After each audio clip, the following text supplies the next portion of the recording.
In the 3rd century BC, two of the ancient world's most powerful states went toe-to-toe in what is now known as the First Punic War. By 264 BC, the Roman Republic was the dominant force in Italy.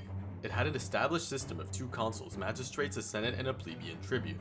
It had conquered its neighbors, even facing revolt from the inside. But now, Rome had to face its greatest challenge yet, a major foreign power. The Carthaginian Empire was a powerful nation located in North Africa with colonies in southern Europe. Founded by Phoenicians, merchants from the Middle East, it evolved into a seafaring trade empire. Although possessing a strong mercenary army, its might came from its navy and of course its immense wealth. Rome and Carthage had long known of each other. They previously agreed to respect their zones of influence, but this changed when Rome arrived in southern Italy. Both sides had interests in Sicily, and when Italian mercenaries called the Mamertines asked the two rivals for help in their conflict against Syracuse, Carthage stepped in. The Mamertines were afraid of too much Carthaginian influence and so appealed to Rome. Rome, sensing opportunity, accepted the Mamertines' request, sending a garrison to the island and starting the First Punic War. With a force of 40,000 men, Rome's 2 consuls defeated Syracuse, forcing them to join their side. Rome spent 2 years trying to siege Carthaginian cities until Carthage responded with reinforcements of 50,000 infantry, 6,000 cavalry, and 60 elephants. The two sides then engaged at the Battle of Acragas, a bloody start to a very long war. Rome was ultimately victorious, spending the next few years continuing their assaults on the island. However, Carthage supplied its cities by sea, leaving Rome with only one option: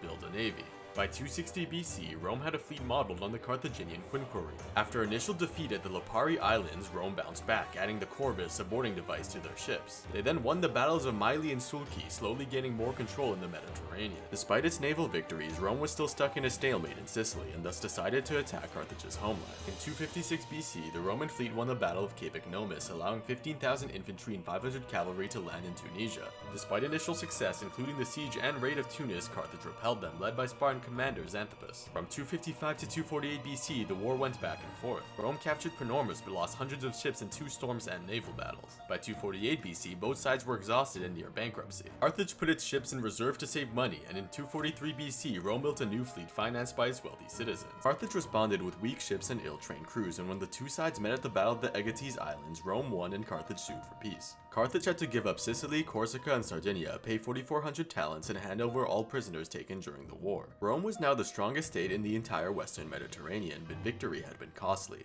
Its male adult population had declined by 17% since the start of the war.